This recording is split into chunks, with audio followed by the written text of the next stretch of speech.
very good evening to you. Welcome to Kingsholm in Gloucester in the southwest of England, and for this meeting between Japan and the USA in Pool B of the World Cup, and the very last pool match of the tournament before the quarter-finals next weekend. Again, the fine and settled autumn weather that has remarkably been the norm for this World Cup continues, and we expect Kingsholm to once again provide a wonderful stage and setting for this match. There's a slight autumnal coolness in the air though, but hardly a breath of wind.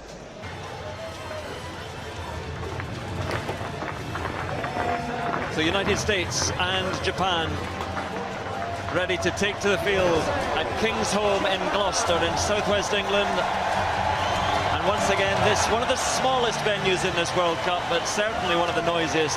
What atmospheres we've had here in the games we've had.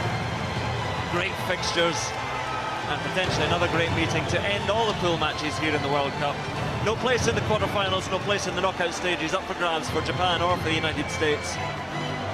But plenty of pride and bragging rights between these two sides, and a few cries for Japan and some chants of USA.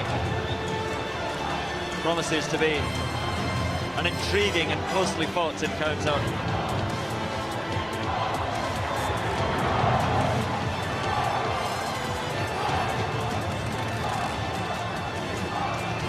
Rise of Nippon and USA mix in the Gloucester air as we line up in this perfect playing surface here at Kingsholm.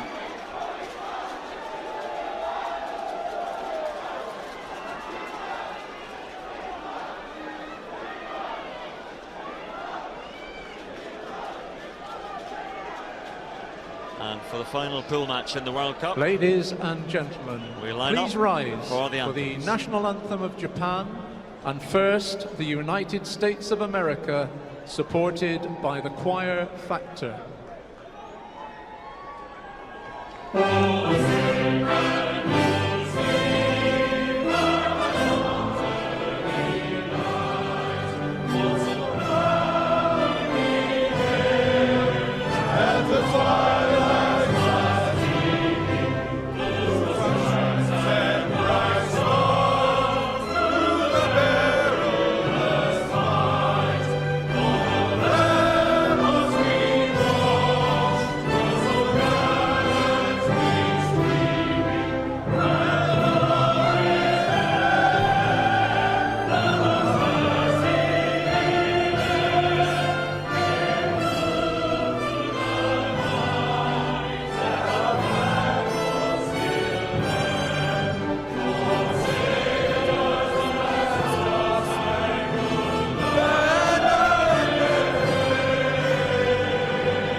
Different anthem, the more hauntingly beautiful Kimigayo, the Japanese national anthem.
So a reminder of how the two sides line up. First of all, Japan tonight with Michael Leach again captain on the blind side flank, and again a pretty settled side for Japan.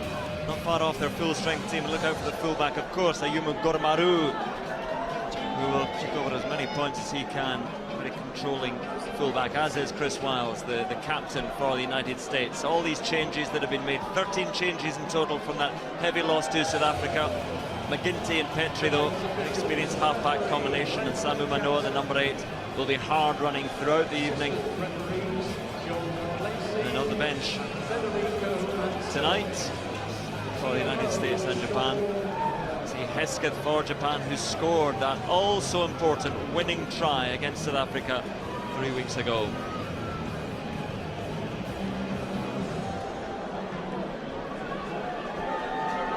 There's Mcginty,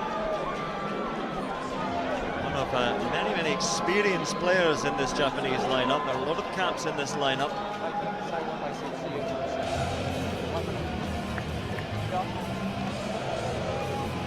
The United States are ready to go, but Japan still gathering in a huddle. Final words of instruction and inspiration, Michael Leach, the captain. How long to go? And we are just about ready at Kingsholm for United States against Japan. 30 seconds.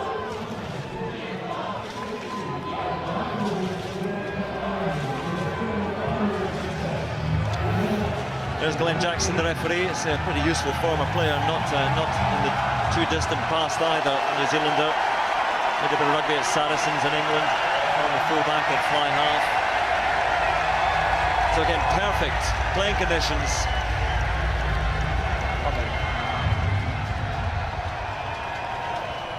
The whistle sounds and we are ready for the final pool match in this World Cup.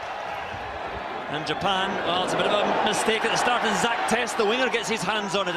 Early chance for the United States. Knock-ons, white, blue. But there are a couple of knock-ons in there, and the first one off Japanese hands, so it'll be an American scrum in a great position. And Japan, who pride themselves on making as few mistakes as possible, untidy at the start. I was thinking of how incredibly calm and collected Japan were in the changing room, and then their preparation just before kick-off, and clearly still asleep, because one of the facets of their game has been their detail, precision in restarts, and that was a poor start from them. Giving away exactly 40 kilos in the scrum, Japan, but they'll keep so low, and their technique is so good. But the United States trying to get a drive on. It crumbles there, the scrum, but the United States allowed to play on and carried forward by Seamus Kelly, the centre. A crash ball coming in, I think it was Samu Manoa. Forward pass. But a little forward pass there gives the scrum to Japan. Forward. And some early menace, though, from the United States. If Japan when you get this ball back, they have to put pressure on Petrie at number 9. Tanaka at the scrum, very sharp. He got his hand in there, which made Petrie deliver a floaty pass. Didn't get good quality quick ball, and that forced Petrie into a forward pass to Manoa. So unforced error, 2 unforced errors early on. Good pressure from Tanaka. Interesting to watch these two front rows come together. Very different in stature. And again, keeping low at the scrum there. It's rock solid from Japan. And out it goes to Goramaru. That's a hearty thump. It'll still be United States ball, though. But a pretty useful clearance. Goramaru so composed in the ball, and now plays for Yamaha Jubilo. All day. You look after it, all their sides in Japan. Very well funded. They're, as you can tell by their names, they're sponsored by the big companies of Japan. And a lot of big-name players head over there to pick up a shekel or two, perhaps towards in the latter stages of their careers. Some big names heading there after the Rugby World Cup. That one taken down nicely. It didn't look too straight, but it was Duratalo who got there. And there's Duratalo again, man who scored against Japan in that narrow victory in Sacramento in July. Palamo is the dummy runner. Instead, it's taken on by Seamus Kelly. An advantage to the United States, so Petrie fires it out to Greg Peterson, and he rolls on. So a little free attack to nothing, so they'll come back for that penalty now. Roll away, tackler. Roll away. Japan not rolling away in the tackle. To the A side. good start by the United States, and perhaps a little bit nervy from Japan. One of their signatures has been their line speed in defence. Look at the missed tackles here. Easily getting over the gain line. So Japan not starting so well. I think the United States, people would judge them rather harshly if they judged them on that result against South Africa, because it was very much a second-string side. Look more closely, this was the side that played against Scotland and led Scotland at the half-time at Ellen Road a couple of weeks ago. Now Alan Mcginty, is originally from Dublin, in fact a son of Blackrock College, a famous rugby school where Brian O'Driscoll was also a pupil. His father is the principal of Blackrock College in Dublin, Mcginty. He now lives in Georgia, plays for Life University there, and he found many points in that win over Japan in the summer, and a chance of the first three here.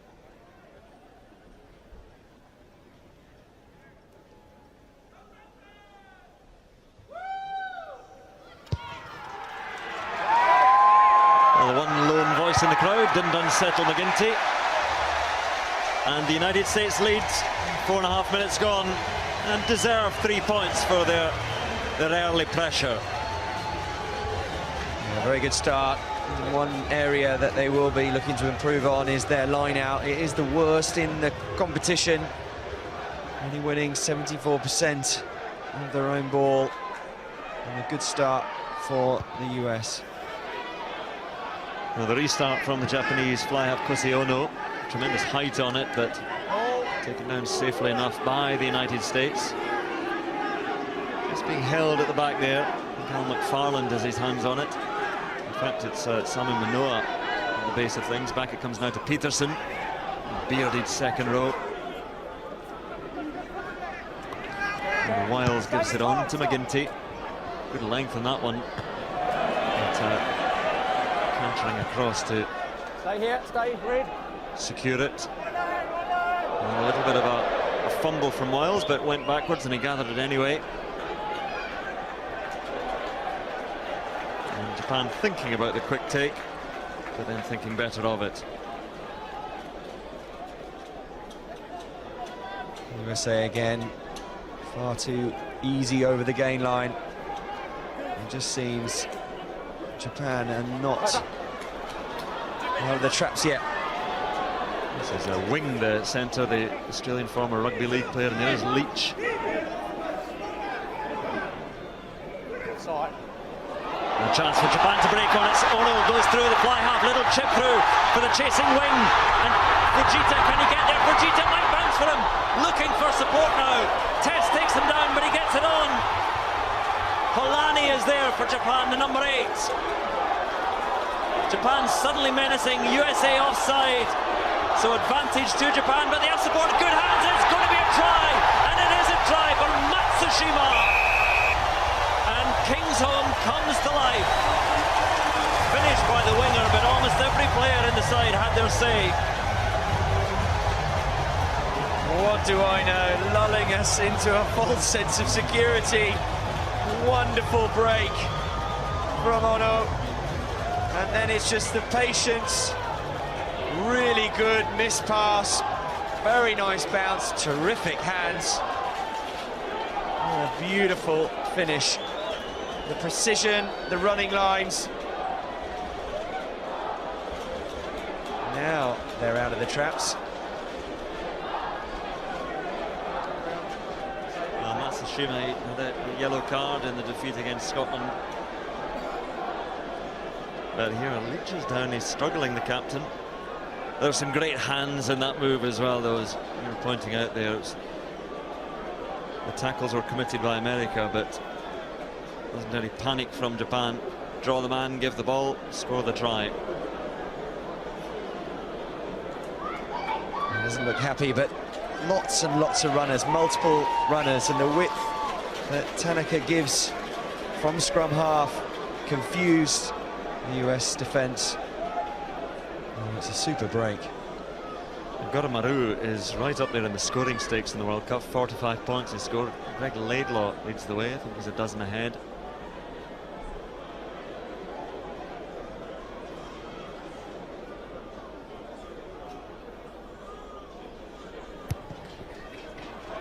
It's a loose one, but just sneaks inside, so it's a 7-point try for Japan.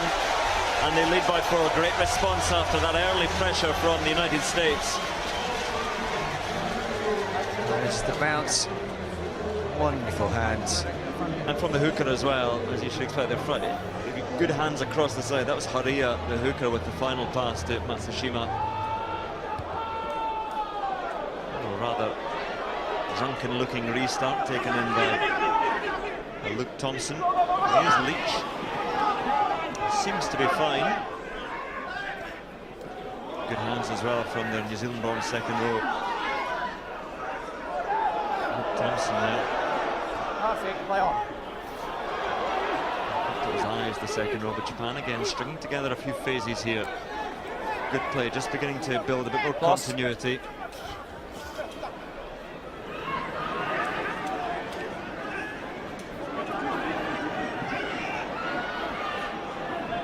There is their hooker, Shota Hariya. Hey, get out now, one. Stay.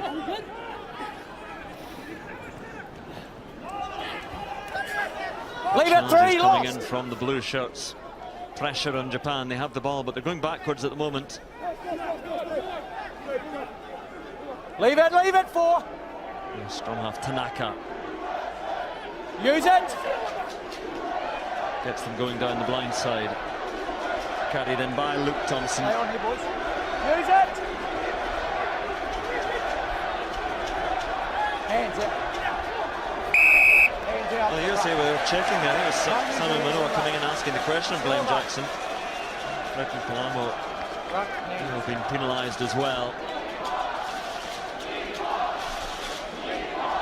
Very good defence from the USA. And one thing Japan have brought to this World Cup is a detail around the breakdown. Enough numbers in, so to come through it, you've got to deep and very powerfully. If you go in at the side, you're going to give a penalty away. And it was scrappy. Tanaka patient at the base. Eventually gives Glenn Jackson an out to give a penalty. Poor discipline. Keep the gap, keep the gap. Keep the gap, boys. Japan a good few metres so far. It's a bright start by the United States, but the Japanese have hit their stride in their line out and taken down safely. But then the little spill and a chance for Lamusitele to come away, and Samu Manoa is there. And then he loses it forward, just as Finolio tried to run onto it. But the first knock-on from Japan, so it'll be USA ball. Just Leach. Is he still suffering from the bang he got in the try? And that is unusual unforced error, because their lineouts have been superb this World Cup. The driving mauls, the courage to throw to the back, and the commitment from all of the pack. They have scored some scintillating. What is a line-out drive? It makes it more exciting than the normal. It's USA ball. Do you look at some of these, as a former scrum half, do you look at some of these put-ins, these feeds to the scrums now, and just wish you were still playing? It seems you can get away with anything. Palamo carrying it in there, and the double hit comes in on him. There's a forward pass before that, so it's going to be a scrum to Japan. We also have so many TMOs now. I'm half thinking, if you looked at every put in this World Cup, I don't think there's many that are straight. I don't understand why, when everyone is so picky about every aspect of play now, and we have TMOs for everything, that every single feed to a scrum, they don't have to be absolutely straight, they just have to have a sort of essence of straightness about them. That isn't the exact wording of the law, but they're so squint, it's just absurd. Well, the reason it's done is because the lack of strike from the hooker. And if there's any sort of pressure on, you need to get it to the base quickly. Watch Leach here. Oh, no, sorry. Polani pick it out from his second row's feet to just get quick ball. Good strength by Ono, the fly half as well, and Tanaka in there. We talked about them not being big men, but tremendously powerful. The second row driven back, and then carried in. Stay on Leach now. there once again, and Japan once more in a threatening position. All sorts of clever angles chosen, and again the handling so sharp. Little pop pass back inside. just looking to soften up the USA defence before finding some space. Roll 2! Stay on. Tanaka has a look left and then right, and Ono trying to sneak through unnoticed again. Play. And stripped successfully No ruck. by Duratalo for the United States. Stay on. Petri finds Ngwenya. Gives it on to Samu Manoa, and if he can get back to Ngwenya in the open, the flyer will be away, but it's bouncing around and back in Japanese hands. As they go into touch, there look to be a couple of knock-ons there, but it will be the line out. Ngwenya, I haven't seen too much of him in this World Cup. He lit up the World Cup. Japan. It must have been 2007, I'm trying to think, against Habana in South Africa, and it went round Habana and just left him for dead. Perhaps has lost a yard or two of pace, but it's still very, very quick. So Zach Finolio, hooker from Denver, finds his man at the back in Al McFarland, and see what the USA can do in attack. And lurking in midfield, the big beast Samu Manoa. And Mcginty flings it out wide, and Duratalo is there. Clearing out by McFarland, but then a big hit comes in on Eric Fry. Now Mcginty looking for his powerful runners again. Well, it's given as a forward pass, it's been marginal, but it will be a scrum to Japan. It's difficult for Petri at 9. He's having to dig for the ball in the rucks. It's clearly a forward pass for Mcginty. He's having to dig for it because his forward runners, when they go backwards, it's difficult. This ruck becomes static. The ball placement isn't pushed back. And then you have to dig for it, and it forces Mcginty to make forward passes like that. That was Halani putting in the big thump there on Eric Fry. As I say, Halani, Tongan-born, not averse to a big collision. So Japan scrum, and Fumiaki Tanaka of the Panasonic Wild Knights. That's a KN Knights, not just N. Should suggest something else, but a good drive at the scrum from Japan. They're told to use it, so Halani does that and gives it on to Tanaka, nearly slipping through. Tries to offload, it went backwards, says the referee, so Leach tidies it up for Japan. There's Broadhurst. America camped in their own half of the moment. Little chip over the top from Tanaka. Too long, surely. And it's just watched all the way by Wiles, so it'll come all the way back from where that was kicked. Bit of a mistake, very experienced scrum half. We talked about him. He has played Super Rugby for the Highlanders for the last 3 years. As well, it would be difficult for Samu Manoa on Tanaka not to produce a high tackle. Tanaka 5'5", the smallest ever player in Super Rugby. Some scrum half, such quick ball, and has the size to get the ball out as quickly as possible. And I get told many times scrum halves are running with the ball too often instead of the stand and deliver approach, which Tanaka does so well. It's also intelligent play and attack. There's Mike Tolkien, his lustrous head of hair. And I saw Nigel Melville before kick-off, who is the chief executive of USA Rugby and has been for many years, I think going back to 2006 now. Former coach here, coach of you, Andy, when you were here at Gloucester, and a former England scrum half, and he's doing great things with American rugby, but they've admitted that this campaign has been a bit of a disappointment because they need one win to hang on to and to say to the US public, this is what we can do, and get people interested in the United States. It's a fast-growing sport over there, but it really needs to catch fire. Mcginty now gives it on to Threaten Palamo. One way he knows how to go. A bit of biff and through the middle. Yeah, Japanese defence watching that well enough. Duratalo. Mcginty again. And on to Finolio, their hooker.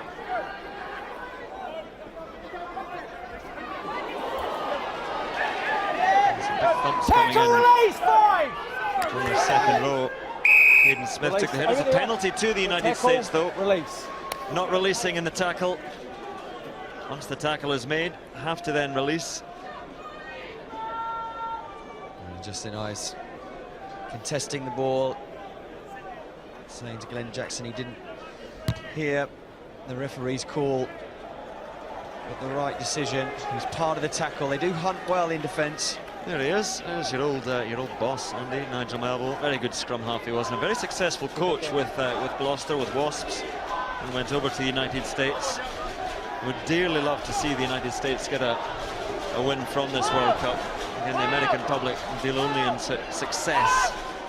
And they'll follow a sport when there is success, but how do you get that success when you need to up the playing numbers and the interest in the sport? It's a catch-22 situation. Good drive here from the Americans, and really are rolling their way up, and they'll have the penalty there. The advantage is there, so again a free attack here to nothing. Might try the crossfield kick. Mcginty sends it up, and it's Nguyen on the far side there. How high can he leap for this one?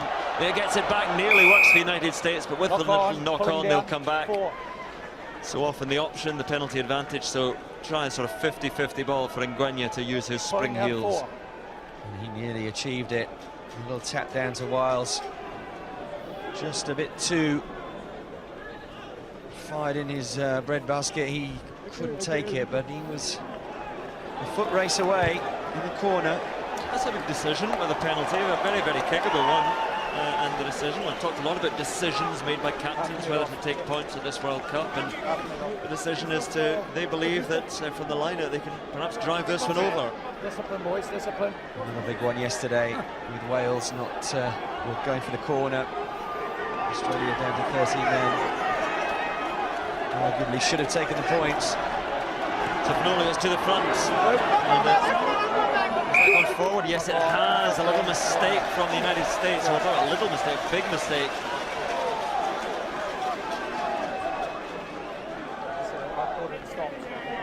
They've still got the opportunity to pressure. They've got the territory here. Straight away. This was sloppy. It was a planned move. And actually, it was Duratalo trying to give it on to Salomon Manoa, wasn't it? It was Luke Thompson at the front. With big arms in the way.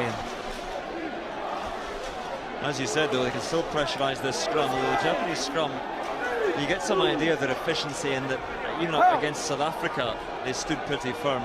It's a very, very well-organised unit. So Tanaka.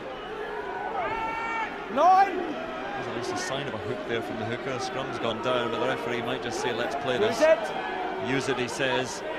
All sorts of bodies upended there. I have to use it quickly. So Holani Stay on here. comes away with it, just buys an extra yard or two. Maybe just casually feeding it to a pocket of forwards. Backwards. Eventually comes back to Goromaru. And that's a good touch finder from fairly deep inside his in-goal area. Like all the sort of good kickers, he seems to operate in a sort of fairly casual air about him. He seems to have more time than he actually does. It's very easy on the ball. the basics have just been out of this world. Japan 100% on their own scrum this whole tournament. Basics so important, but their drills have been outstanding. So how does this United States line-out work? It doesn't really, well, sort of at the back it does now, and carried on by Samu Manoa. Roll 10! Perfect. And through the middle comes Duratalo. And then it's Hayden Smith. Locked forward now from Petrie. It comes to Mcginty. Mcginty almost sneaking through, but he goes to ground. Stay. So Petrie has forwards lining up outside him. This time it's to Finolio, the hooker. And then a quick pick up and drive. Just slowed down for a moment. And then it's Hayden Smith again, the second rower. And Duratalo making ground. America building well, and they have men over on the right-hand side, and direct running from Wiles. He had runners outside, and Palamo was there, and Nguyen as well. Into the forwards again. There's more battering away at the Japanese defence. hoping that space will appear out wide. Nothing there yet for Samu Manoa, has to use his power. Now with Wiles once more.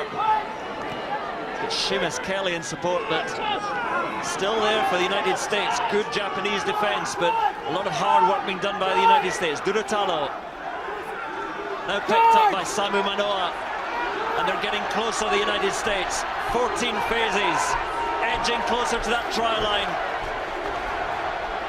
Within 5 metres, striking distance now. Great play by the United States, but great defence also by Japan. Forwards have a moment and drive on themselves. Lamasatelli is in there, and it's still the forwards waiting. It's Hayden Smith once again, Samu Manoa at his shoulder. Still the forwards go, getting ever closer. Penalty to the United States advantage. Now deep it goes from Wiles, flinging it over the top to Ngwenya, who will be in, and Ngwenya gets it down. Try United States, they lead here at Kingsholm. Patient play by the United States. They didn't panic, they didn't get flustered, went through all those phases, and it's Tagutwa Ngwenya who gets in. After 20 plus phases, I wanted to say, wouldn't it be lovely to actually get some space and see a missed ball into space, because he is a finisher, a born finisher. Very patient play from the USA. Oh, lovely, where Wiles butchered a chance before, just didn't look outside him. He knew with space his flying winger would finish for him. He was awarded try of the World Cup in 2007 for that effort we talked about against Brian Habana when he went round him. That was a finish at rather closer quarters for Ngwenya, but it puts the United States in front. And Mcginty, Alan Mcginty, with a chance to stretch it to 3 points.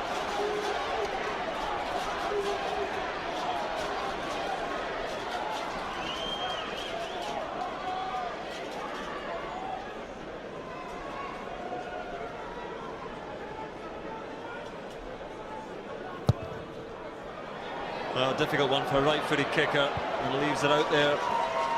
So it's a 1-point lead, courtesy of this try, scored by Ngwenya, but again, the whole team had gone through so many phases before it found the winger. I think it might have been Goromaru trying to dive in there and pluck that one from the air. It seemed early on there was a lack of width, but it was the floated, perfectly judged miss pass from Wiles to Ngwenya. When you see him run into that space like that. Wow. Oh, a chance here immediately for Japan. It was plucked out of the air by Fujita and given into Inagaki, and now Japan come again through their centre. Craig Wing. And we talked about restarts and how important they are, and the United States getting that one wrong and Japan threatening almost immediately. Carried in by Justin Ives, the second rower. Tanaka gets Japan moving again. Play, Oh, there's a bit of a standstill there and some confusion. Once more the shout to Nippon around Kingsholm, and Tanaka looking, goes behind Broadhurst. Take a roll! And there is the try scorer, who bounces off a challenge. That's Ashima, and still with Japan. Play.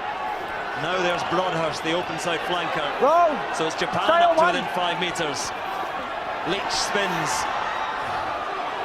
And Japan getting ever closer now. Carried on, Luke Thompson is there. But now the USA marshal the defence and punch them back a few metres. Good defensive work, but in comes the maul. Japan had success with this against Scotland, and again it's very, very efficient and driving on. They're walking towards the American line. Down it goes for a moment, but the try is given through the middle. A little splinter group. Leach is on hand, but he is not the try scorer. Who was it that broke away and got that try? It was Fujita. Yoshikazu Fujita, the winger, coming in. And this was the restart. It all came from this. Sloppy play, and Wow, that was brilliant pickup from Mcginty. And it's the quick ball. When the ball, everyone's clean. The ball that's been so effective, perfectly hidden. And it was Mcginty who started it and finished it. Well, it's so difficult to defend against the Amor, and that was perfect because it was just that little breakaway group formed with Leach and the winger Mcginty. And that's an extraordinary try-scoring record that Mcginty has. He's a big, powerful winger, and on his 28th cap, that is his 26th try. And Goromaru adds the extras, so no sooner had USA got themselves in front than Japan, from that restart, score. And some of his tries, I would say not to belittle his try-scoring record, have come against the likes of the United Arab Emirates and Philippines and Hong Kong, but here in a World Cup against the United States, and fitting that he started and finished the move. And the difference in the two teams at the moment in attack is that speed of ball. USA did score a very nice try, but lack of speed, very slow in the rucks. Japan, carry back, stay here, forward, stop, gets it cleared very quickly. The clearing kick finds the fullback and the captain, Wiles. Tackle, leave! Up full ramming speed before being taken down by Broadhurst. Deep to Mcginty. They threaten Palamo. Nguenya. Nguenya. No room from there to use his flying feet. Petrie gives it out to roll Smith. now, tackle! Here's Mcginty again. Delivers that short, flat pass to Samuel Manoa. Now Mcginty again, carried on by Fenolio. Big collisions there in defence from Holani. Hayden Smith again. Roll, tackle! Australian-born second row. He's done plenty of donkey work. And Mcginty decides to chip this one through, rather ugly one, but it's scooped up by Tanaka, and Tanaka chasing his own kick down. Test calls the mark. Mark there, back 9, back. And the sevens player, scoring ever sevens player for the United States, Zach Test, clears. The United States are getting ready to make a replacement. Time off. It'll be Cam Dolan coming on. Cam Dolan, who plays in the second row.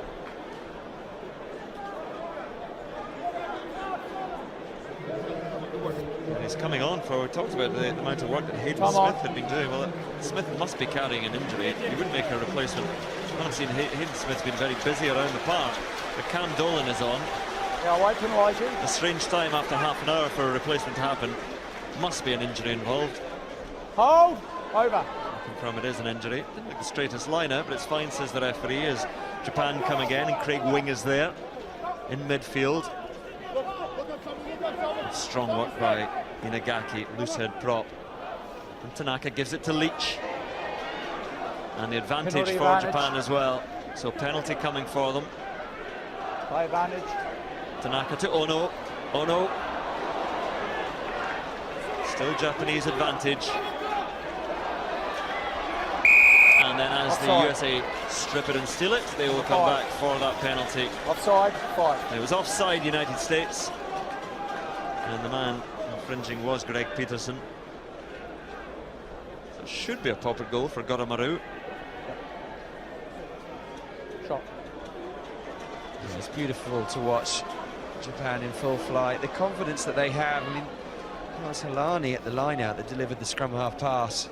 And it looked like it was going to be a drive with the number 8 at the scrum half position, and they just got so much skill in this team. The precision of their passing, simple running lines, and what USA struggled with in that last facet of play was they have to work so hard to get depth and run backwards because they're just not getting over the gain line, especially in the mid part of the pitch. The one time it did stop, that's why I said use it. So. Ayumu Goromaru has already gone past Matt Gito on the all-time international scoring charts. He was in 695 before this match. He's past 700 as well. 13th on the all-time list. Johnny Wilkinson still out in front. Oh, it's Dan Carter now, isn't it? And Gomes was nodding, helping me out. So Goromaru once again.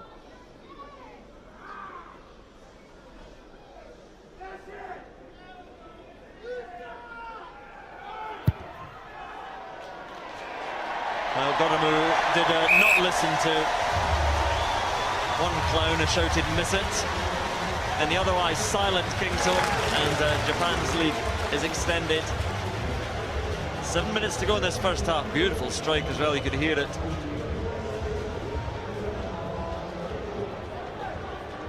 Plenty of distance on it, just inside the upright. Nice 3-wood. It's like fade. The restart is long, and taking it down is Holani, Tongan-born number 8, most capped number 8 ever for Japan.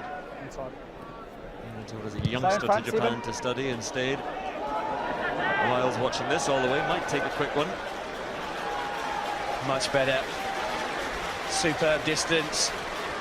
And it was, remember the scrum, the 5-metre scrum where Japan played out and Goramu didn't get the distance and they scored from that line out, but that time, look at the distance he's got, takes massive pressure off, and Japan now can threaten the worst line out in this competition. That was a huge clearing kick. Finoli. This time it works well through Al McFarland, and up it goes from Mcginty. That's a little bit too much length on it. Goramu fields it comfortably enough. Threatened Palamo, gets to him.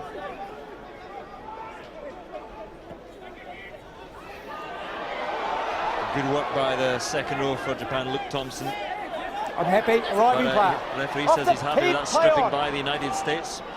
So McFarland gives it on to Petrie, who's then absolutely thumped in the challenge, and Japan will get the scrum. Anyone down. That is just horrible when you're trying to step out and you're in reverse, and then suddenly you've got 18 stone of Tongan Japanese around you. It's just horrible. There's a good contest at the breakdown, and it's just loose. You will not be thanking him, Petrie. It's just horrible. Could have been nasty that one, actually, didn't it? He slipped down as Holani's giant knees were bearing down on him. But he's fine. He's a published children's author, Mike Petrie. Crouch. Written a children's book called R is for Rugby. Bind. It's not the most complex book, I've read it. Sit. It's not much of a plot line. It's good, beautifully illustrated. Japan's scrum again, steady as a rock.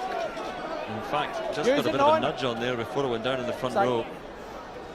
But again, Glenn Jackson's happy. It says play on. Little chip for Matsushima to chase down. Well picked up there as the bouncing end over end. Wiles. Petrie has a look, under pressure again. Duratalo, very powerful open side flanker, carrying Japanese defenders with him. Ripped out. Ripped out. Mcginty gives it deep to Wiles. 19, stop, 19. Tries to put some distance on it. Good communication at the back there. Stay one. It was although the fly half galloped a bit and then gives the ball back to Wiles. Now Mcginty. A kicking contest at the moment. Taken in by the winger Fujita and given on to Goramu. And Japan make good ground there.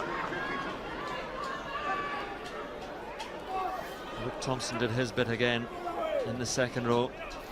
Ball's there, stay on. And decent clearing out. Just slows down for a moment though, this Japanese attack. And the hands this time let Japan down.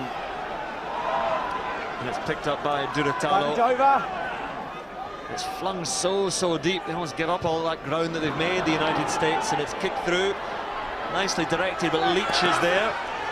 And this is dangerous, Leach. Flinging it around, Goramu trying to evade the tackles, United States up there, trying to create havoc, and Japan in all sorts of trouble here, and this will be a 5-metre scrum to the United States. And Japan, well, they have great handling and great speed, but perhaps the better advice there would be simply clear it. It was the width from Petrie's pass to Wiles.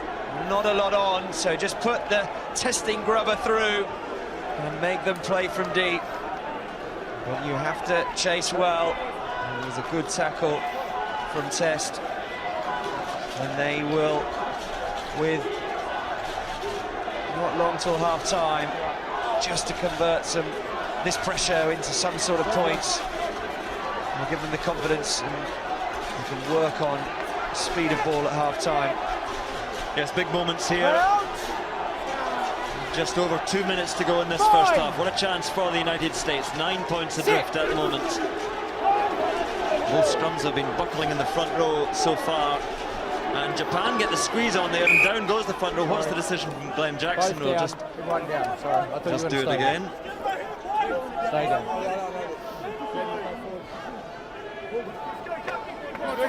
So difficult for not many ex-players who are referees, and obviously players from the front row themselves.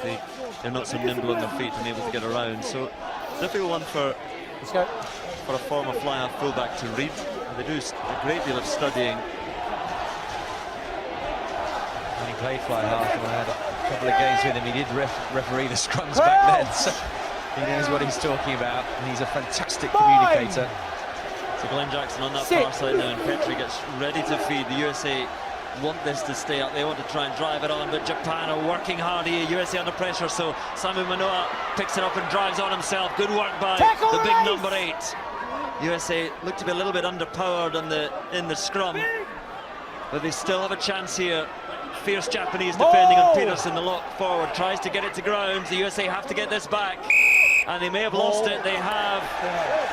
So they could not get it to ground, so the ball is lost. Great defense by Japan, but I think USA's final opportunity in this first half has slipped away.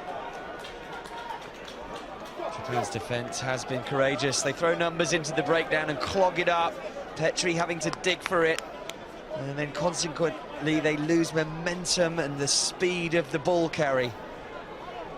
And that was a really good chance for the USA just before half-time. Well, Michael Leach has been looking at the clock, and the captain is well aware for Japan that there are just 20 seconds to go, and this, if they secure this ball, will be the final action of this first half. Bind! Eddie Jones counting the seconds on his fingers. And Tanaka with a feed. So Japan, they're slipping now, being put under pressure, but then they steady things, and this will be a clearance. They have the penalty anyway, but they may just say that's enough, we'll just pop it out.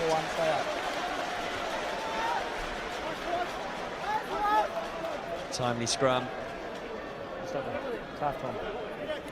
Initially thought USA had a bit of a push on, but then the secondary drive came from Japan, and that really is an area of real ascendancy for Japan in this game, and that is the final action of this first half. And Japan in a good position, looking for their 3rd win in this World Cup. Unprecedented 3rd win in a World Cup, an achievement that would be. And they lead at Kingsholm. It's Japan 17, the United States 8.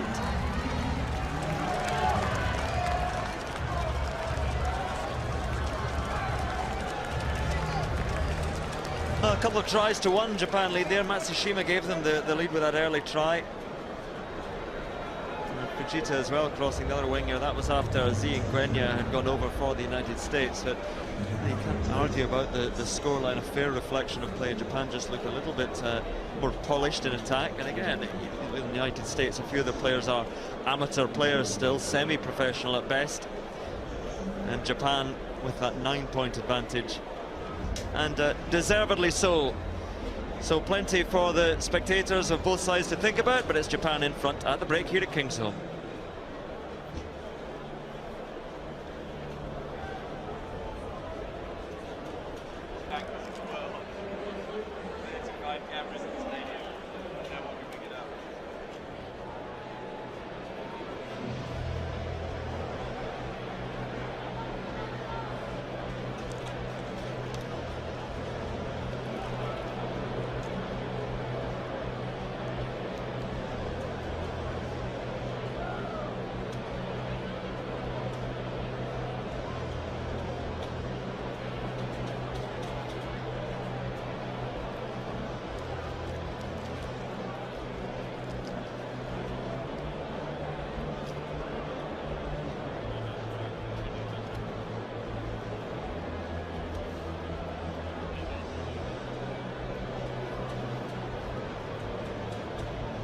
So sights from the Japanese dressing room.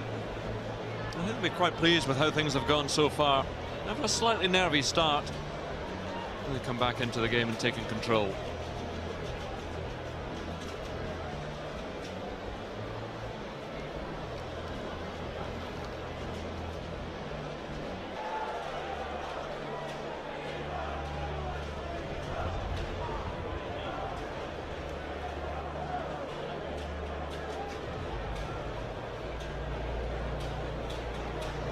You talk about the different venues as well at the World Cup, and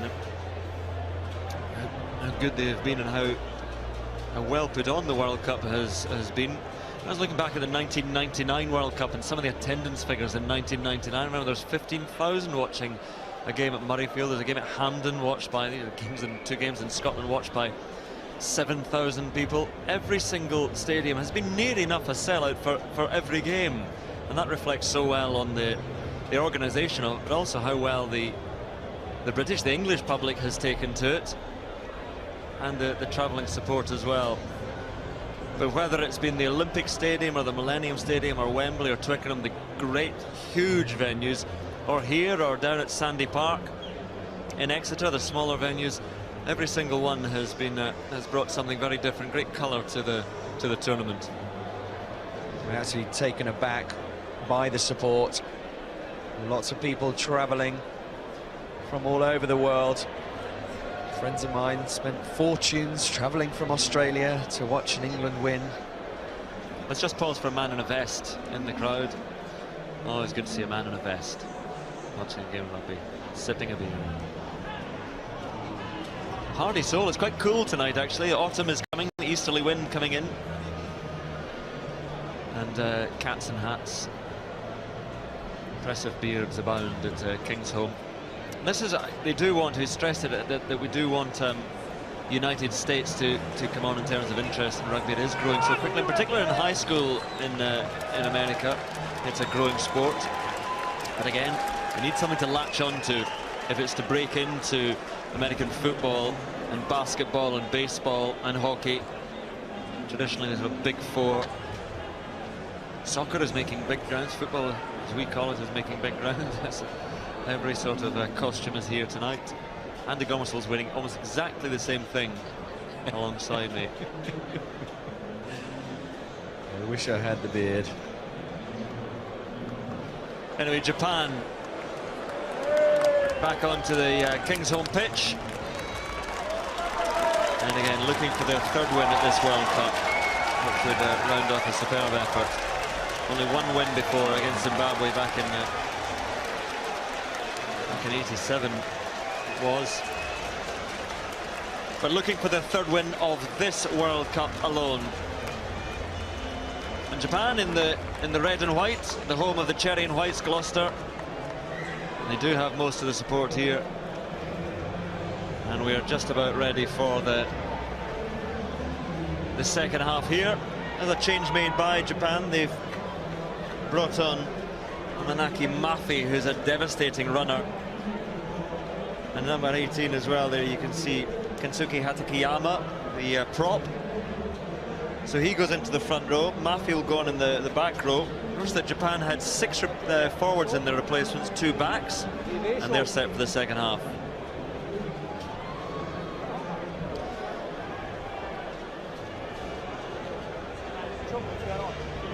So Mafi, number 20 there, was having a devastating impact in the match against Scotland before he went off injured.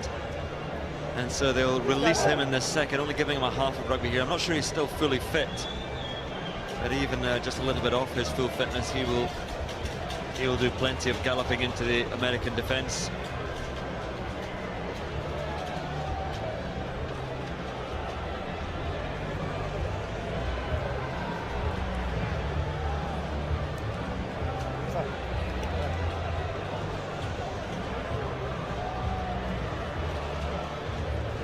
So from Kingsholm Stadium in Gloucester in the southwest of England, it is United States against Japan, the final pool match in this World Cup, and the United States trail 17-8 at half-time, and we are ready to go in the second half.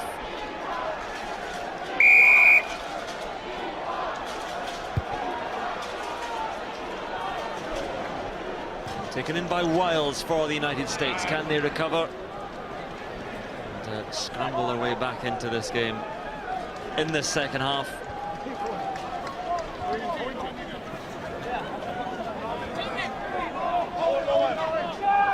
Into the shed. This low terracing here at Kingsholm. Looked to be the straightest throw from Japan. Luke Thompson took it down though. And Japan with a chance to attack. The winger coming in Fujita.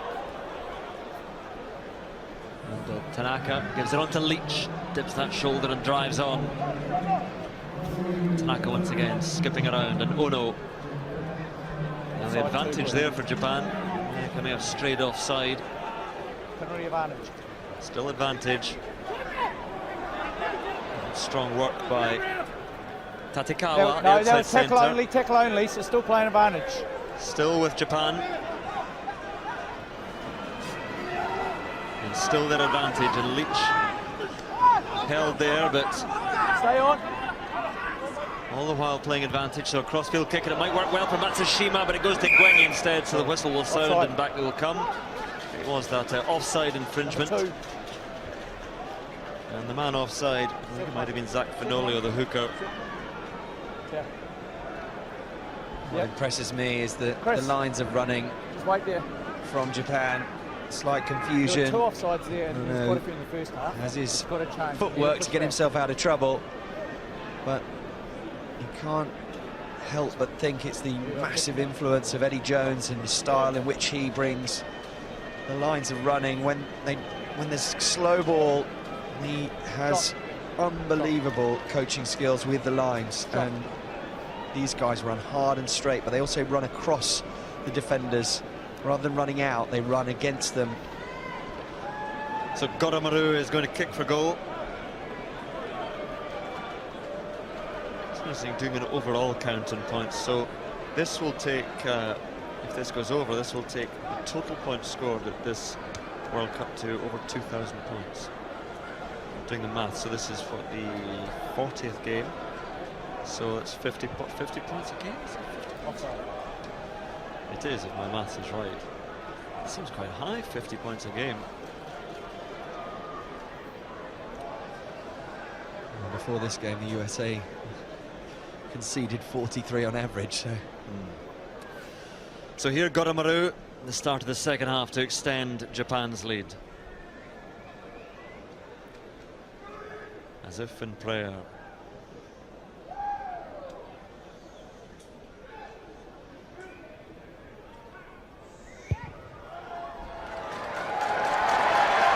It is good, and past 2,000 points we go in the 2015 World Cup, and Goromaru is closing in, I think, on becoming the leading scorer in this World Cup.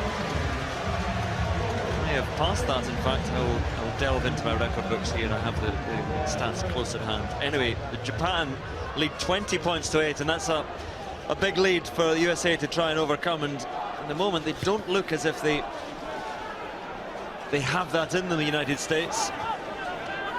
More! Taken down by Keep going forward, this Thompson. one. Big drive off the back by the replacement Maffey. We knew he'd do that. Tremendously powerful here, figure, and back stop. it goes to Goromaru with a lazy swipe of the boot. Finds his opposite number in Wiles.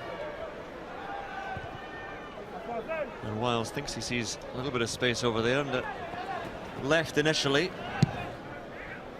And then the clearance. Just finds touch, and no thoughts of a quick line out there. Goromaru again. He really does seem to do everything almost in slow motion. Never hurried. He's such a cool customer. It's unbelievable. And look at the depth of kick he's got from there. Good kick from Wiles. Good riposte, but shades of Ludovic Mercier when I played with him in front of the shed. What a talent with the boot he was. Wrong Into tackle. contact by the United States. Get a bit more direction to their play. Mcginty sends it high. This one rather better placed. Goromaru just ambles forward onto that, takes it down. And once again, a chance to attack, but this one ends in a penalty to the United States, holding onto the ball in the tackle. And the man down injured, looks as if it's Matsushima, their winger.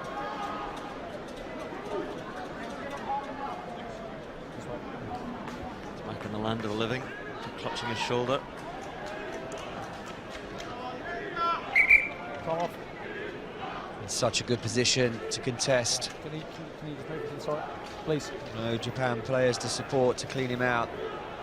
Good decision from Glenn Jackson. Come on.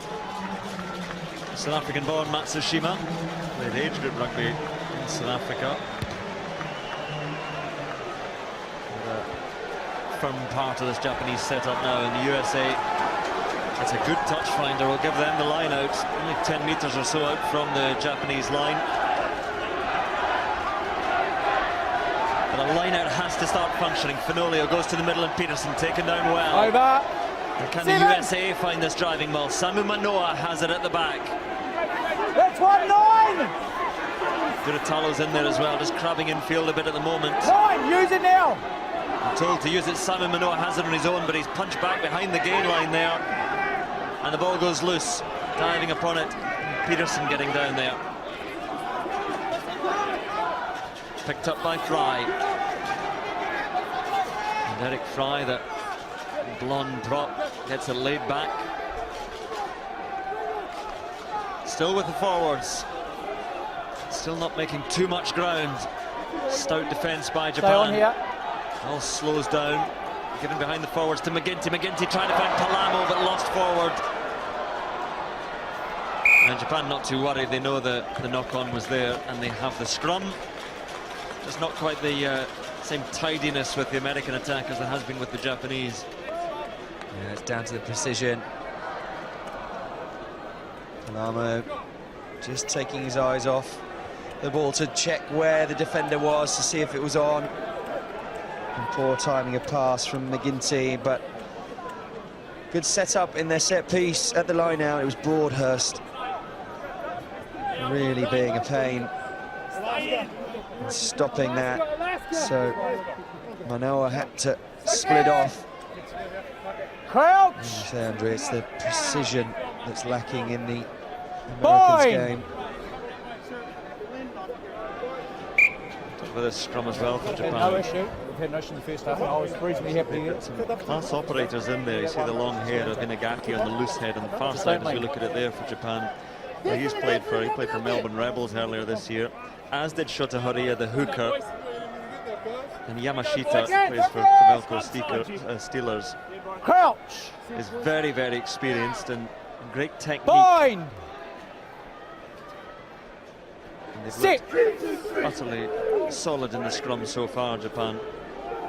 Again, the feed goes in almost at right angles. And this time America get the shove on. Now how will this finish? Will Japan come away with it and try and scuttle out of their own 22? Stay on, stay on. First time the Japanese scrum has looked in a bit of trouble. Goromaru. Again, it's a very good touch finder again. Almost over the shed. Seriously impressed. And he had a couple of players charging him down. He's just unflappable. He's incredible composure. Just turned to the side and stuck it into the shed and said, let's take a line out, relieve the pressure. Japan, what number? 11. Okay. The change coming on for Japan. And it'll be...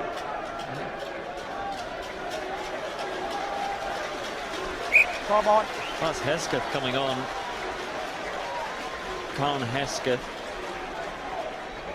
New Zealand-born back, and he's coming on for Matsushima. There's a head injury assessment that Matsushima is going to have at the just off the pitch.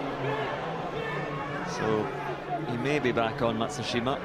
Threaten Palamo gives it to Samu Manoa. Mcginty. It's a nicely timed pass out, and Wiles gives it on. Zach Test is there. Stay on. There is Samu Manoa again, but as he takes the hit, he flings the ball back to nobody in particular, but it's scooped up by Cam Dolan. Threaten Palamo. Get back. So Mcginty again, and then on to Durutalo. Release 18! 5 phases, not a huge amount of ground made yet by the United States. Mcginty gives it to Ngwenya, and Ngwenya just hasn't had the open space. Does well though to get it to Palamo. Yeah, got it. So into the 22. Knock on only. Good work by Tidi Lamositelli. He scored a try against Scotland. Advantage over. On the spill, just as the referee said, advantage over. Well, he's still giving the... Up on reading the tackle.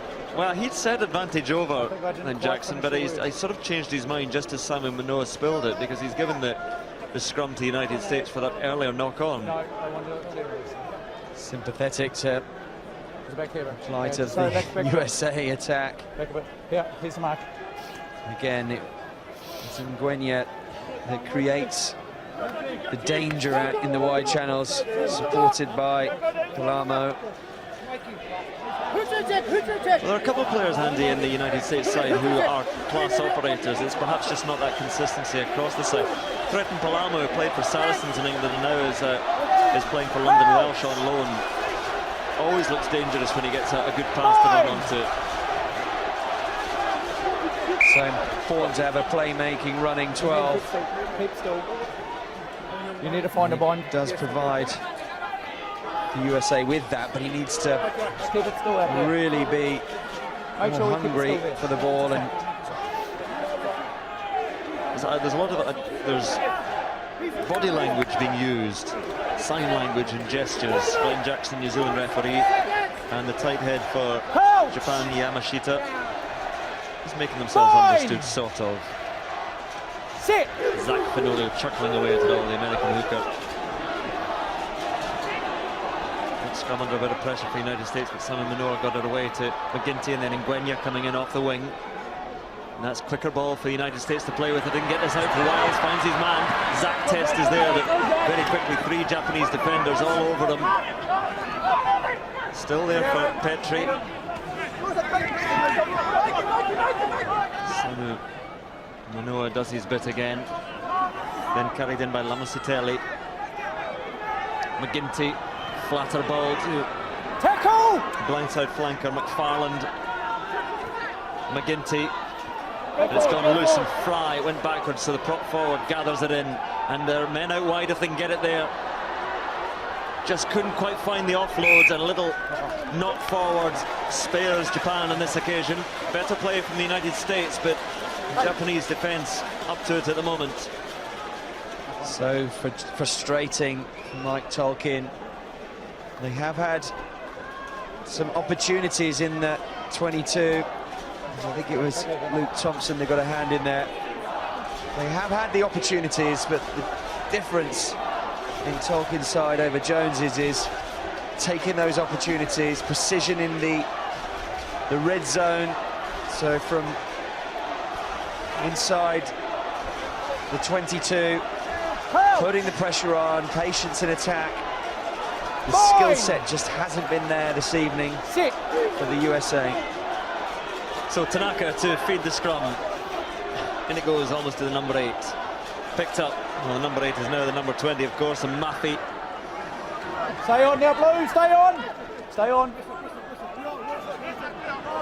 Tanaka just a little look before giving it out to Thompson is there, the second rower. But America have the penalty. And decision here, 12 points adrift.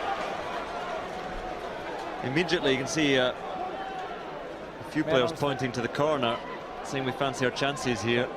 But they're going to, I think, do the sensible thing and get some points on the board. What Japan do is clear their lines well. And Tanaka wants to get his forwards, play out, put them in a position so to make the angle for the kick better for Goromaru, but on that occasion just sloppy cleaning out at the ruck. Good defence from the United States. Just chip away at the scoreboard. Yes, you wouldn't want to have all this pressure and territory, which the USA have had for a good 5-10 minutes, and not to take any points from it at all. So Alan Mcginty will step up and try and deliver 3.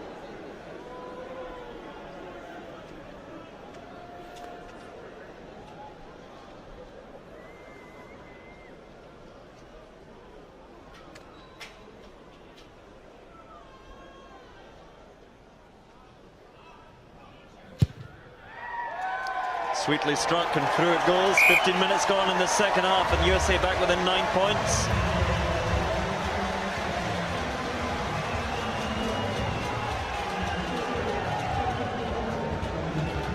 Just need some sort of spark in this game to really ignite it. It has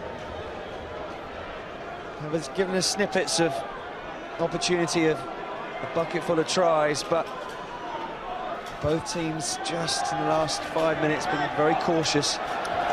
Tadamichi Tatekawa, the outside centre, with the restart, and well taken down by the United States. There's Peterson, second row, gives it to Fry, and then it's lost, and no real danger for the United States. They have to scramble their defence. So Japan with the attack through the middle. Tatekawa's there again, the outside centre, carried on. Ives was there. A little knock on though, and the United States can breathe for a moment, just being held at the back. In comes McFarland. Blindside flanker, but then Petrie is there, the scrum half. And Mcginty, under tremendous pressure, has done very, very well. Yeah, good clearance kick, good pressure at the breakdown again. An opportunity for Japan. So Matsushima's coming back on after that head impact assessment. Head injury assessment, and so Hesketh is off. Matsushima has obviously answered the questions satisfactorily at the side of the pitch. Hesketh will, I'm sure he'll be back on later, but can go and take a break for a moment. Still possession that United States have had in this second half, the advantage they've had, and they've stolen the line out, which is a rare victory for them in that department, as Samu Manoa goes to ground. Petrie to Mcginty. Carry back, boys. Little step which didn't fool too many people. Matsushima back on the field, and a chance for him to gallop forward. Backwards. Off the foot play. Breton Palamo ties it up for America, and a chance, a real opportunity now. They can get it to the flyer, and Ngwenya might be away, and he just couldn't get there. And if the pass had perhaps been given just a fraction earlier to Ngwenya, when there was real space open in front of him, he would have been in. A couple of times on turnovers. I just wish they could have got him the ball quicker. And that is unbelievable defence from Maffei. Look at the determination on his face. Oh, I mean, Maffei's been struggling with that hip injury since the Scotland game there, and that would test it out there, but he had to make it because Ngwenya just needs one chance and he's gone. Just thought there was a slightly delayed pass to him. Wonderful at the back from Broadhurst for Japan now. And was that the moment that the USA needed as we head towards the final quarter of this match? The ball might have gone forward there, but the referee says it's fine. It's Japan. And when the ball is fast, fine, says the referee, so it's carried on now. No penalty to Japan. He had a little think about it, Glenn Jackson, just as it was Cam Dolan who was galloping forward, thinking he was through. Offside. You see the big hand coming in. Is it number one, is it? Yep. Number one? Number one. So. Can't tell you how annoying that is when you're a scrum half. And in terms of legality of it, Andy, you see the big hand coming in from Fry. Yep. You're not allowed to touch the scrum half. That's just your own personal wish that scrum half are sacrosanct. For Japan, coming on, must attack on Mikami. Comes on the front row for Keita Inagaki. So Mikami of the Toshiba Brave Lupus. Great names, the Japanese clubs.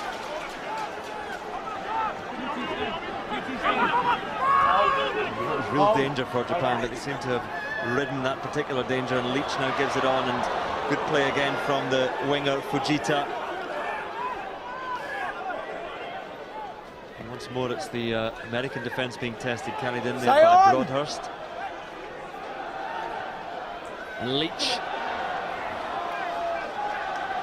And now Japan putting together the phases, and Wing carries it in the centre. Lots of decoy runners, dummy runners for Japan.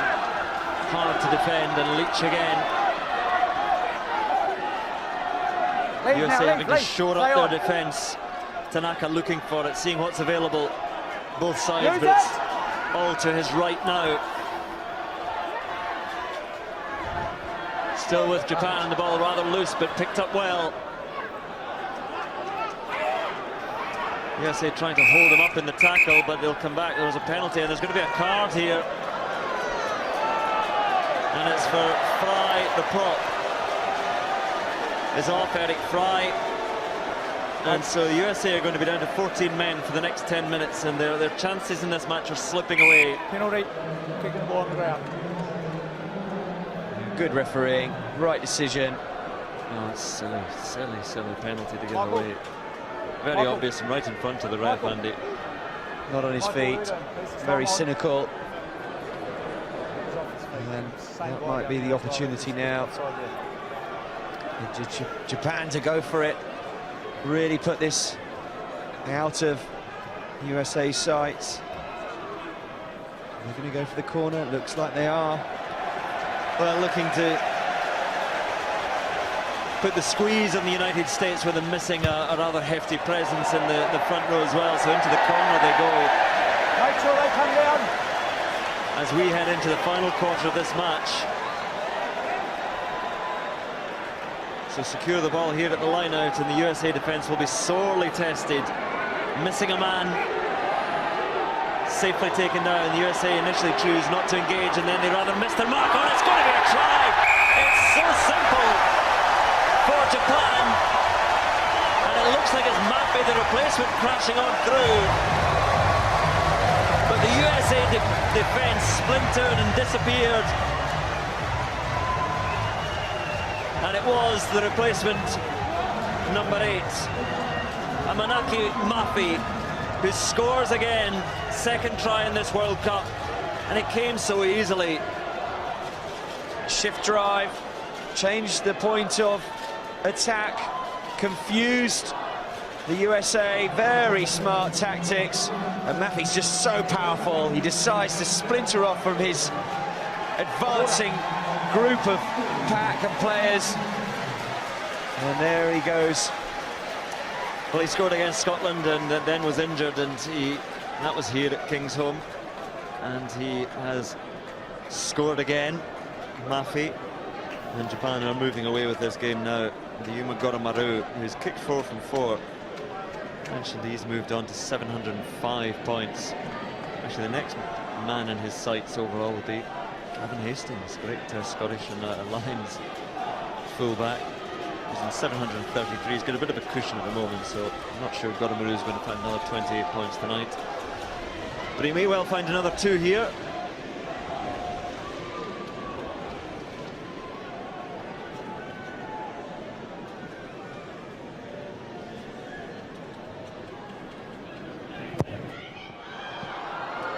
But he hasn't. Still, though, Japan have another try. Okay. And, you know, a bonus point, even though it means nothing in terms of qualification for Japan. I'm sure they'd still be looking for that. And Mafi, that great power. Wonderful player he is, Manaki Mafi. He's the 15th of 16 brothers, Andy. He's a sizable family. Actually played for Tonga in the 2009 Junior World Cup and was part of the Tonga squad last year, but chose to throw his allegiance to Japan in decision. But here he is in the World Cup and scoring a couple of tries. And there is Mafi again. Look at the strength of the man, bouncing off Petri. Thinking about writing another children's book, the angry Tongan Japanese number 8. And Japan again, just beginning to pick up the pace again here. A little bit loose there, but Goromaru.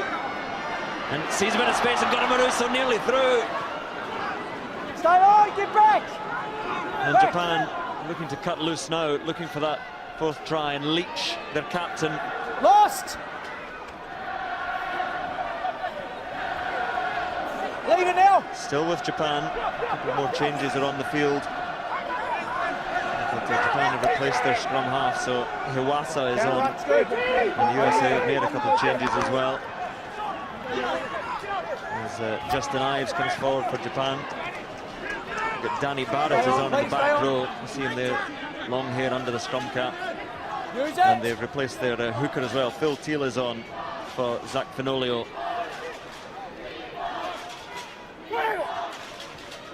Well, loose pass, now who can get their hands on this? Backwards. Nobody initially, but Kelly did well. Mcginty's kick half charge down, and a chance now for Japan to come again. And once more, USA Leave it now, Blue, leave it. desperately trying to reset their defence. Japan looking for quick hands to release men down the blind side. There's Goromaru coming into the line. Roll now, Blue. Given on to their hooker, Horia. And carried once more by Luke Thompson. No, play. Regather. Playing with a great pace now, but also purpose. Atakiyama, a replacement front rower, lays it back. And Mikami, another replacement prop, picks and goes. And they are getting closer. 8th phase now into Matsushima. Samu Manoa has crumpled his man in a heap there. The Japan attacking with 14 men at the moment. It was Ono, the fly half, who felt the force of Samu Manoa. And he's still down, Ono. He tried to get back to his feet, but he's in real discomfort. The Japan missing their playmaker. Stay on. And Samu Manoa has done a job on Ono, who's clutching his arm, trying to get back in the line, but Ono is really struggling, and the ball comes out his way now. Matsushima, Ono trying to play his part, but he looks a broken man. Matsushima, though, does very well, cuts inside and still going for Japan. The great play by the Brave Blossoms. 13 phases. Damage over. And still they come, looking for the 4th try. Leach waiting in the fly-half position. It goes to the captain now. He drives his way on to within 5 metres. Stay. Mafi, no way through this time, but has a bit of help and support Release now. from Mikami. Stay on. A half fumble by a scrum half, but not a problem. And through the middle they come once again, still going, but still Right, held over. just 5 metres out. Stripped as well and stolen. Mcginty has it. Stay on, The Reed. USA, after all those Japanese attacks, will manage to clear their lines through their captain Wiles. Just about finds the sanctuary of the shed, but Ono, the fly half, is still down, and he's down because of this hit that came in on him from Sam Manoa, just lined him up. It's perfectly fair, it's perfectly good, it's perfectly painful for Ono. Yep. Arms were used, everything was textbook, Andy. Just to let you know. It was. And Japan really could have done with the extra man in that attack. Plucky defence from the USA. They're really rushing at Mafi because he's so strong and carries and takes defenders with him. They just get in his face and try and rush him. Shinya Makabe is on and has come on for Justin Ives in the 2nd row. I think Samu Manoa enjoyed that, though. The USA are trailing by 14 points, but it was one small and brutally inflicted victory on Kosiono. Kosiono were playing on, though. He's waiting out in the wing here. I think he's hiding out in the wing. But Japan still attack. Kosiono he's left someone else to go in and play fly-half. Matsushima has gone in just about to the fly-half position. Mafi and Peterson having a bit of a disagreement. And Japan, great work on the driving maul, keeping it up and keeping it moving. And the USA again in all sorts of trouble here. And again, it's just smuggled off to a little breakaway group. Stay on. Use it. The replacement scrum half, Hiwasa, looking at what's available to him. And Mikami, the prop forward. Release. Leach has to come in himself and give it on to Broadhurst. Roll now. Another New Zealander turned Japanese player. Hiwasa again looks at all his runners. And Japan making ground once again. And Coming through is Duratalo there. Wonderful play by the flanker, and now perhaps a little bit of an opportunity for the United States, but too much ground made by Kelly. In comes Petrie and Peterson, and USA forwards look to inflict a little bit of punishment of their own. Threaten Palamo now, a bit of space for the United States back in Palamo, almost free. The hair flies and he's still going. Release! There's 10 minutes to go here in this match at Kingsholm. Oh, and wonderful work by Test. Zach Test goes to ground, but USA suddenly Tackle making only, great ground tackle here. only. And Palamo, no it's not, it's in fact the back row, Bowman is on. Or Danny Barrett rather, carrying it forward, 15 metres out, and they've gone from end to end, and they have the penalty advantage as well. Great charge by Barrett, chip through, a chance for Test to get there, but cannot quite the penalty advantage. Test is celebrating, saying he got the touchdown, but they're not even going to look at it, so it's a quick take by Petrie, and a chance again. Lamositelli, the prop forward for the United States. USA attacking with 14 men, remember. Eric Fry, their prop forward, is off. Right, it comes to Peterson. A try here, and they'll be back in this game. 2 converted tries behind at the moment. Petrie pointing the way. Gives it on to Cam Dolan. And Dolan stays up for a moment and then lumbers forward. Samu Manoa. USA getting closer now. Good drive forward. Duratalo was there. Dolan having a look again. Cam Dolan trying to reach over the top of everybody. They need to get this down. Ball is there for them. Petrie goes deep to the backs now. Huge flung pass. It's going to be a try. It's Wiles, the captain. Try, United States. Hope for the United States in this match. They'll need the conversion, but they have a chink of light here. Just a glimmer of hope. 10. Took the States long enough to find a space. Beautiful pass from Mcginty to Wiles. Really, they should have brave tackle from Ono deep in USA's half, and he is in pain. If they'd have just attacked his area, they would have scored much earlier on. Yes, they're looking to make a change. Japan bringing on Hendrick too. He's a back rower, but it might be cover for Ono. But this is a big conversion for Alan Mcginty. And it is good. So the USA are back within a converted try of Japan with 8 minutes to go. And again, it was patient build-up. And then the overlap was there, and it was spotted by Mcginty. Flung to his captain, who was able to saunter in. Perfection. Every halfback just loves the opportunity to throw a wide ball, but that was the right option. And they did it as well with this man off in the bin, who is back on now. So they did well with 14 men there. More substitutions. Saw Hesketh just out of the left a shot there. He's come back on. And also for Japan, you've got Hendrick Tui, who you saw there, is on. Tui's on for Broadhurst in the back row. Inside. And Ono is off, and that is why Hesketh was back on, because Ono is a broken man after that challenge from Samu Manoa.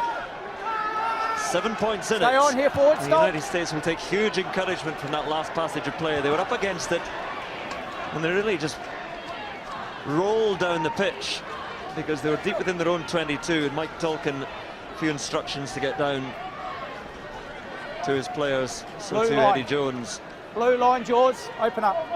One of the suggestions would be in this line-out, get as many line-out jumpers up as possible. Oh. No one goes up. There's a wing in the midfield for Japan.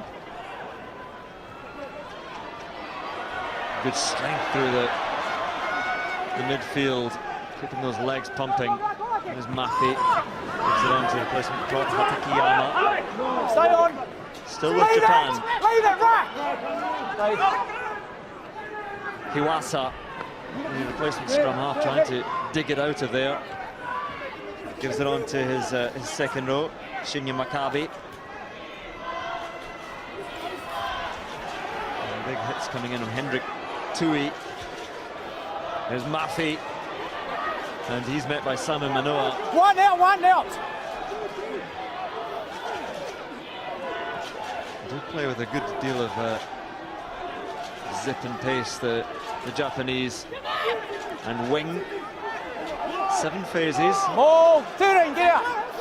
He's on the side a few mistakes, the Japanese, and they have the penalty advantage, and that's a big decision. They might be able to pop over this penalty and move them beyond a converted try clear. You came in the side. So I'm sure that Koromaru will stroll forward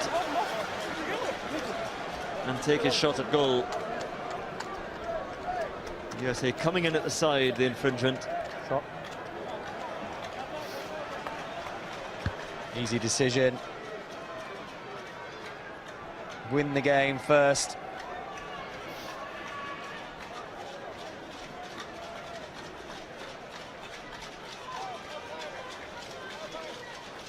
So Ayumu Koromaru for a chance to perhaps move this beyond the reach of the United States, with, by the time he takes the kick, there'll be 4 minutes left in the game. 40 seconds. Just taking a moment to himself. Lined it up. Seam aiming at the posts. There's so many different styles of placing the ball for place kicks. Someone would point it right forward. He prefers just a 10-degree angle or so. And then he will near enough clasp his hands. It was Johnny Wilkinson who started this. And go into his by now familiar routine.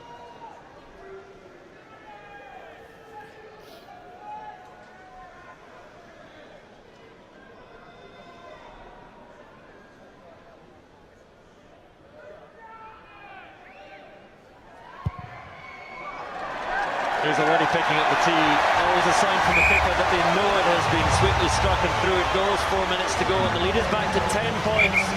And Japan, it seems, heading for their 3rd victory as the USA make another change. 2. And on comes John Quill. 2. And Japan making a change as well and bring on their replacement hooker. Takeshi Kizu is coming on for Shota Horia. Come on. And John Quill is on for Peterson in the 2nd row for the United States. Simon Manoa manages to gather the restart for the USA. And Durutalo, Ripped out. a busy game he's had, was loose but still there with the United States and laid back well. Stay on.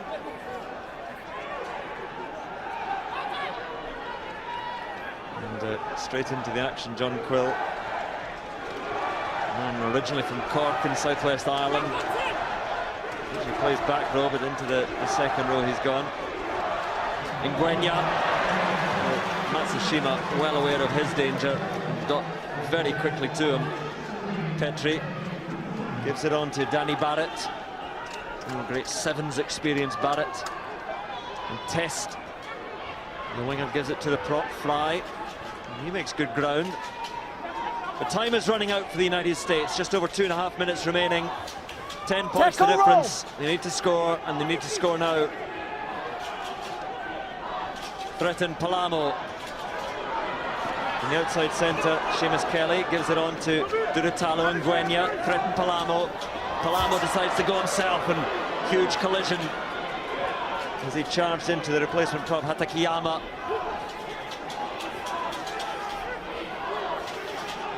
And Phil Teal is on hooker for USA now. Gets it laid back. Advantage for the United States. 8 phases, but again, the Japanese defence, blitz defence, up so quickly. And just 2 minutes remaining. Lamusiteli. That defence is up a little bit too sharply for Japan. Advantage to the USA. Penalty is there. Quickly taken. Wiles, the captain, carrying it in. There is Mcginty. Onto Samu Manoa. Last chance, perhaps, for the USA to take something. Mcginty, lovely offload, but Quill it was who dropped it. Irishman to Irishman, and now a chance for Japan to counter and threaten Palamo. has to get back there. The danger from Karn Hesketh. Picked up now by Henrik Tui. Japan just looking to close out this game, but penalty to the USA. They want that ball quickly. And then Danny Barrett after it. So Duratalo taps and goes. No one going with them. Duratalo on his own. USA beginning to look just a little bit tired. Good hands from Barry. Looked for someone outside him, did Seamus Kelly, but there's nobody there. Driven back in the tackle. And Japan have turned it over and have killed off this game now. Leach. And fitting perhaps as the seconds tick away that Japan, who started their campaign with that great victory, that famous win, one of the most celebrated wins in all of World Cup history against South Africa, fitting that they should finish with ball in hand, and Mafi, who's been a power for them, drives on. Japan have the advantage. Good work by their second row, Maccabi. Still there on the off-goal, not quite able to get it away, Tatekawa, but still with Japan. The clock about to go red, final passage of play. Can they finish with another try? Can they find a fourth? No, they say enough is enough. We have done enough in this World Cup. We have won again. Goramaru sends it out. His points have contributed hugely to Japan's success. But they have beaten South Africa, they have beaten Samoa, and tonight at Kingsholm, in the final pool match in this World Cup, they have beaten the United States. 3 wins for Japan in this World Cup. They don't go through. They will not win again in this World Cup, but they have won so many friends, and they've achieved so much in this World Cup. Victory for Japan over the United States at Kingsholm by 28 points to 18.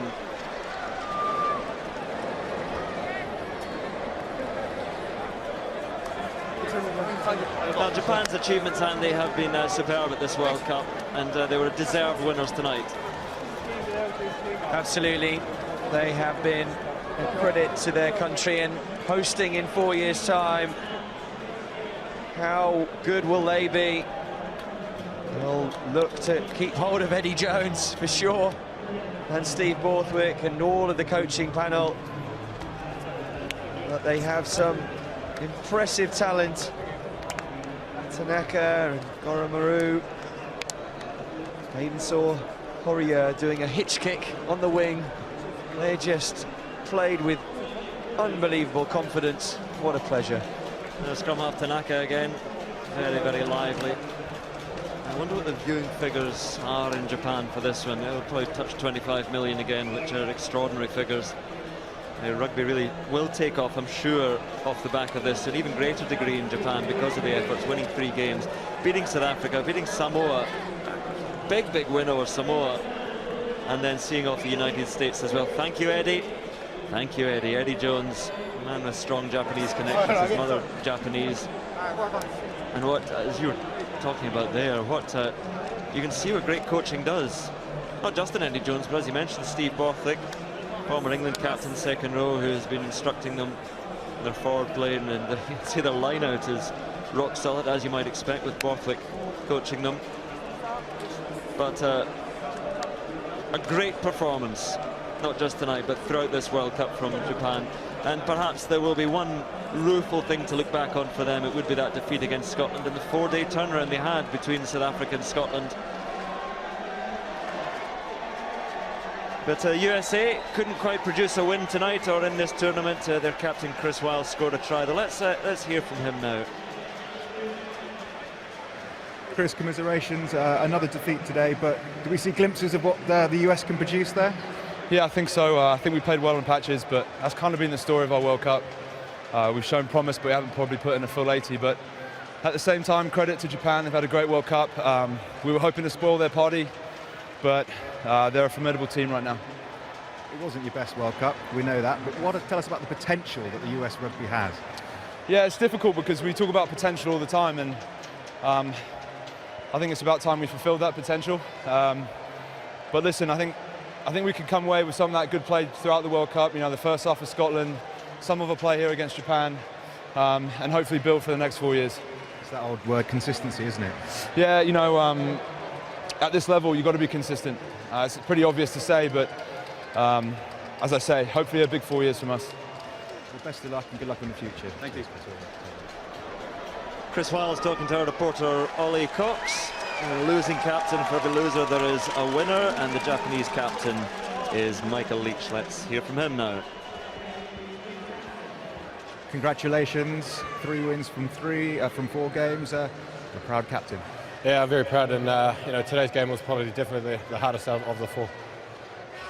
Tell us, mixed emotions. You wanted the quarterfinals. You didn't get that, but you got your best return in World Cup history. Yeah, no, our main goal was to get to the quarterfinals, but we couldn't achieve that. But 3 wins at the World Cup, you know, that's great for Japanese rugby. You made a lot of friends out here. Tell us what it's going to mean to Japan. We're definitely working towards 2019. We're building on that fan base. So, you know, when we get back home in Japan, we're hoping that you know, they continue that support to 2019. So your views on the whole World Cup overall? You know, the whole atmosphere has been fantastic, and you know, this is a relatively new team, and you know, we can build on this towards 2019. It's all about 2019, isn't it? Yeah, it is 2019. Best of luck. Cheers, mate. All the best. Michael Leach, the captain, who's will now go and rejoin his teammates, who are enjoying not quite a lap of honour, but in front of their fans. Let's hear from the USA coach now, though, Mike Talk, and see what he makes of things. Michael, hasn't been the best of tournaments for yourselves, but how important was it to put in a performance today? I think it was huge. We wanted to go out strong. That was our goal all along. We'd have liked to have the win coming out of it, but a few too many mistakes, and Japan capitalized, especially after scoring ourselves. Consistency is the old cliche coming out. Was that the difference for the whole tournament? Yeah, it was. We had periods of very good play and periods where we let ourselves down with skills and mistakes. So we need to play a full 80 minutes. The potential is always branded around about US rugby. Tell us just how much potential is there in the US rugby? There's a hell of a lot of potential. Great athletes. This is a pretty young team. For a lot of them, it's their first World Cup, so they get a lot out of this experience. All in all, the coach's view? Well, we made a lot of progress. We saw a lot of young players emerging, and they'll be better for it coming around out of this World Cup. Well, best of luck in the future. Thank you very much. Thanks very much. Thank you, Mike. Mike Tolkien, the coach of the United States, but really these moments all belong to Japan and their celebrations. Again, it might be rather more painful for them to think about, but the first side that has ever won 3 matches in a pool stage of World Cup and not gone through. Eddie Jones is always interesting to listen to, their head coach. Let's hear from him now. Eddie, congratulations. Another victory. 3 wins out of 4. First team to do that and not go through the quarterfinals. Mixed emotions, I take it? No, we're happy, mate. Look, we played well today. It was a good win for us. You know, USA, great credit to them. They just kept coming, and we, you know, really had to draw on all our resources, our fitness, our skill at the end to win that game. So that's a great result for us. How proud of you of your team and the support. You made a lot of friends here. It's been a fantastic tournament for you. It's amazing coming in the bus today, seeing all the red and white jerseys. You know, you would have thought you were in Japan. What a great ground we had today. Fantastic. Tell us the impact this will have on Japanese rugby. Well, you know, the last game we played, there was 25 million watching. I imagine tonight there might be 30 million. So that's not a bad support base, is it? It's all about 2019 as well. It's going to be huge for you guys. Yeah, no, it'll be fantastic. You know, this team can build on it. There's probably 60% of this squad can go to the next World Cup. So, you know, the guy who takes over is going to have a good squad to work with. Well, brilliant. Thank you very much for entertaining us, and good luck in the future. Cheers, Eddie. I wonder if Eddie might be tempted to say off the back of this, I'm going to stay on, but it doesn't look like he is. In many ways, they will leave the tournament now, but in many ways, this has been Japan's World Cup. They've been really some of the stars of the show. And here tonight at Kingsholm, they have delivered again.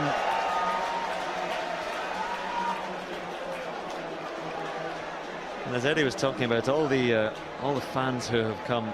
Well, another one of their stars is the man of the match, Ayumu Goromaru. Let's get his thoughts.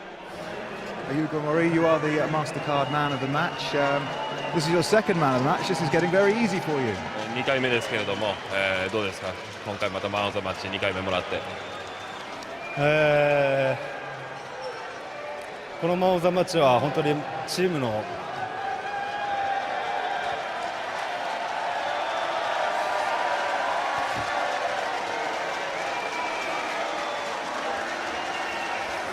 man of the match is effort by all the team players. We can see the emotion. What does this mean to you and the Japan? 感情っていうのを言葉で表してもらえますか？どういう気持ちですか今？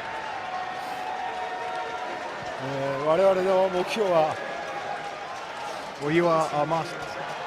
You are the MasterCard man of the match. Many congratulations.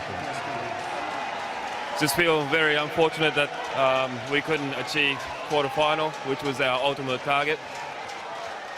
Well, you are a MasterCard man of the match, which means you get a trophy here for you. Congratulations.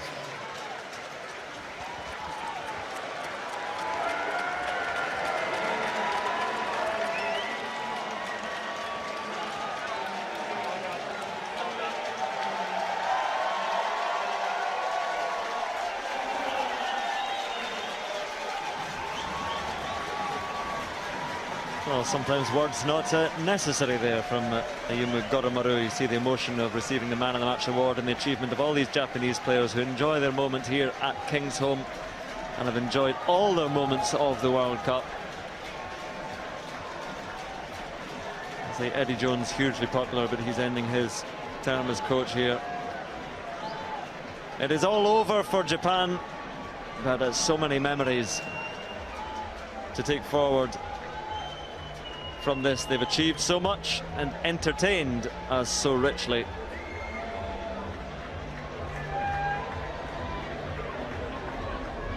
I thought they just fell short of qualifying from Pool B. They beat South Africa, but South Africa went on to win top of the pool. And it was Scotland who went through in second place, but all the noise, all the cries of Nippon, Nippon, Japan, Japan at Kingsholm.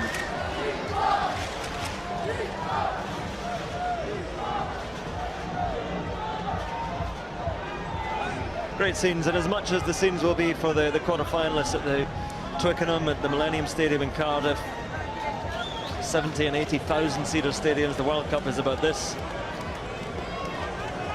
And I wonder if Japan might well be a quarter-final contender in 4 years' time in their home country.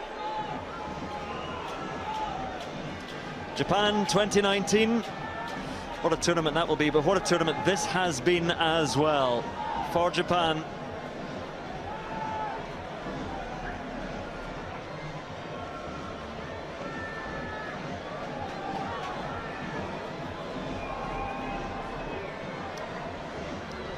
For the United States as well, again slightly disappointing. You could hear that from their coach, although he believes, Mike Token, that some progress has been made.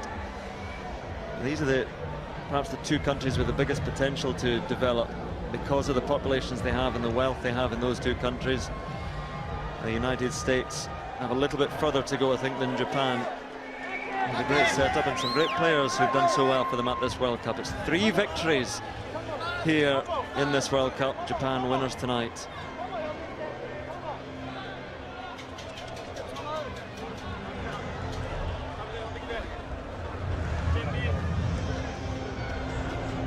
As all the sides who see their World Cup campaigns end, they will take a moment for themselves. It's about the players ultimately. A group of players, and in rugby they really do feel like a brotherhood. And taking great pride in their achievement.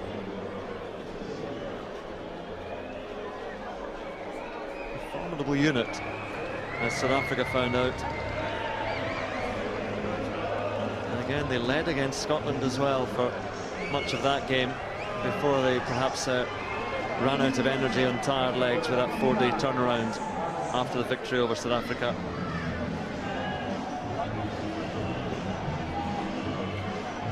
Rugby continues to grow around the world, and the once smaller nations get bigger and bigger, and the future is bright.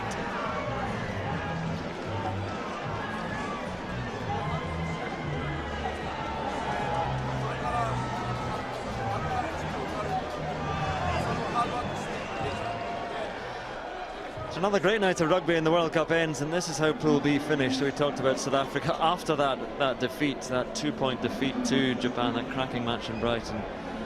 Finish on top. Scotland went through after their win over Samoa yesterday. What a game that was in Newcastle. Japan 3 wins, and they go out. Samoa, slightly disappointing perhaps. They were the second seeds in this group. When the draw was made, they were ranked 7th in the world, but down to 15th now. The United States couldn't take anything from it. And so the quarter-final lineup, well, I was about to say as you might expect, but of course England not there. And this is how they line up and when they'll play and where they'll play. South Africa against Wales, the quarter-final on Saturday. That's at Twickenham. New Zealand against France is at the Millennium Stadium in Cardiff.